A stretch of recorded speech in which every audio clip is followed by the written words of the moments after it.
Welcome to Win the Day from Back to the Bible. I'm your coach, Pastor Nat, and today we will talk about how God redeems our lives.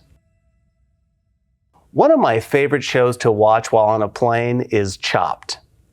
Chopped is a cooking show where chefs are given baskets of mystery ingredients that do not go together. The challenge is to make a tasty and better basket than your competitors. And from what I've seen, they do some really great work. Well, only God can take the jumbled up basket of our lives and redeem them into something beautiful and amazing. Today, as we prepare to wrap up our study of the book of Ruth, we will see again how God can take a messed up basket and make it into something incredible. So let's pick up the story in Ruth chapter 4, beginning in verse 10. Also Ruth the Moabite, the widow of Mahlon, I have bought to be my wife, to perpetuate the name of the dead in his inheritance, that the name of the dead may not be cut off from among his brothers, and from the gate of his native place. You are my witnesses this day. Then all the people who were at the gate and the elders said, We are witnesses.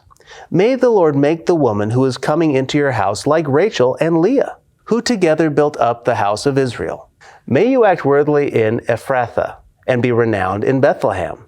And may your house be like the house of Perez, whom Tamar bore to Judah, because of the offspring that the Lord will give you by this young woman.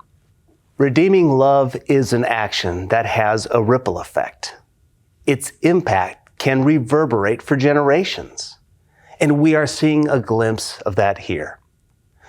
In verse 11, the people quote a possible standard blessing. But I think it's more than something standard. They say, May the Lord make the woman who is coming into your house like Rachel and Leah, who together built up the house of Israel. In chapter 1, Ruth was urged by Naomi to be like Ropah. But now Ruth is compared to Rachel and Leah, matriarchs of the 12 tribes of Israel.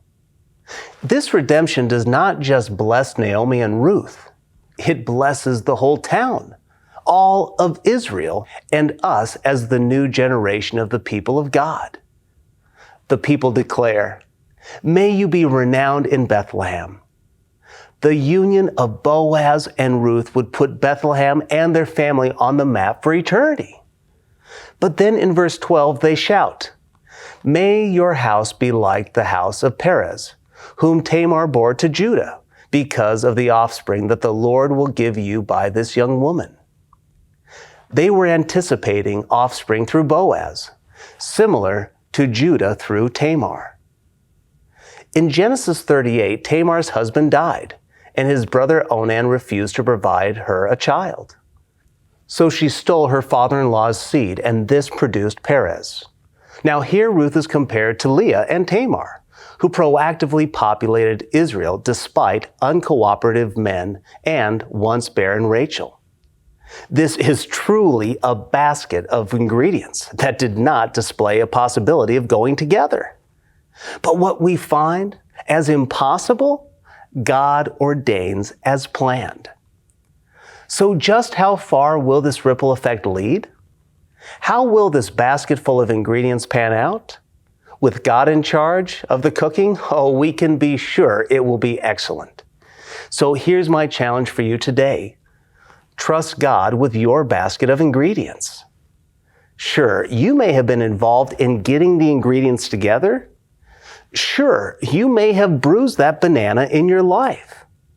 But remember, God is in charge. He is a good father and an artist who can take any of our broken lives and recreate them into a masterpiece or a meal fit for a king. God wants us to trust Him with the basket of our lives and begin to follow Him as He instructs and guides. So today, trust and obey God. He has provided us redemption. His redeeming love is powerful and scandalous. Ruth was faithful. Just imagine what God can do and will do in your life if you let Him.